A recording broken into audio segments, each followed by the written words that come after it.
ప్రియమైన వాళ్ళరా, బానిసత్వం నుండి నీవు విడుదల పొందలేని పరిస్థితులు, నీవంతటి నీ వెలుపలికి రాలేని పరిస్థితులు, మంచిగా వాళ్ళు బాగున్న సమయంలో ఎందుకురా బాబు ఇలా చేసుకుంటున్నావు, కొంతమంది నా దగ్గర తీసుకొస్తారు, ఎందుకురా ఇలా చేస్తున్నావు తమ్ముడు, అమ్మ ఏడుస్తుంది కదరా, ఎందుకురా ఇలా ప్రవర్తిస్తున్నావు, ఎందుకురా ఇలా వేదన గురి చేస్తున్నావు, ఏమైందిరా నీకు అంటే ఏడుస్తాడు, వాడు ఏడుస్తాడు, బాధపడతాడు.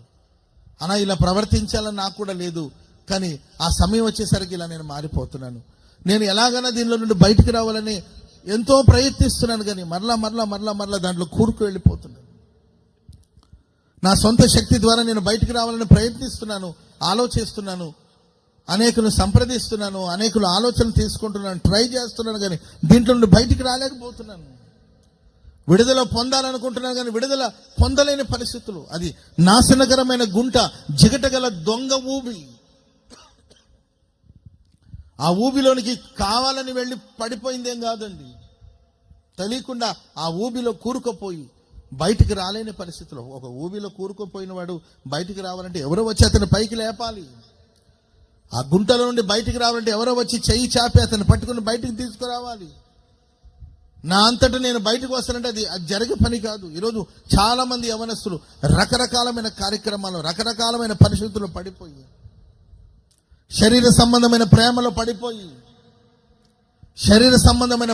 పడిపోయి, భవిష్యత్తును గురించిన జ్ఞానం లేక, కన్న తల్లిదండ్రుల గురించిన ఏంటంటే బాధ్యత లేక, నా తల్లి ఏడుస్తుందే, నా తండ్రి ప్రలాపిస్తున్నాడే,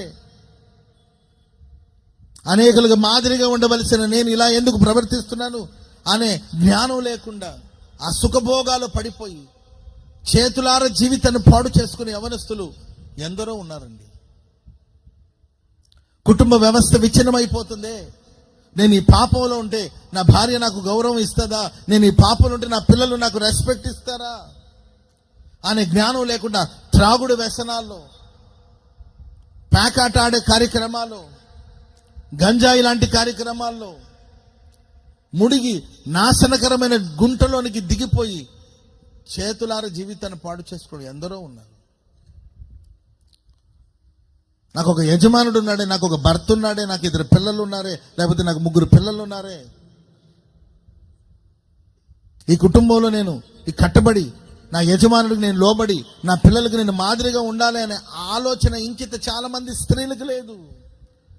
శరీర సంబంధమైన పాపంలో పడిపోయి, శరీర సంబంధమైన ఆకర్షణీయ కార్యక్రమాల్లో పడిపోయి జీవితాలను పాడు చేసుకుని ఊబిలోనికి దిగిపోతున్నారేమో. ఈ ప్రశస్త రాత్రి నువ్వు ఎలాంటి పాపపు ఊబిలో ఉన్నా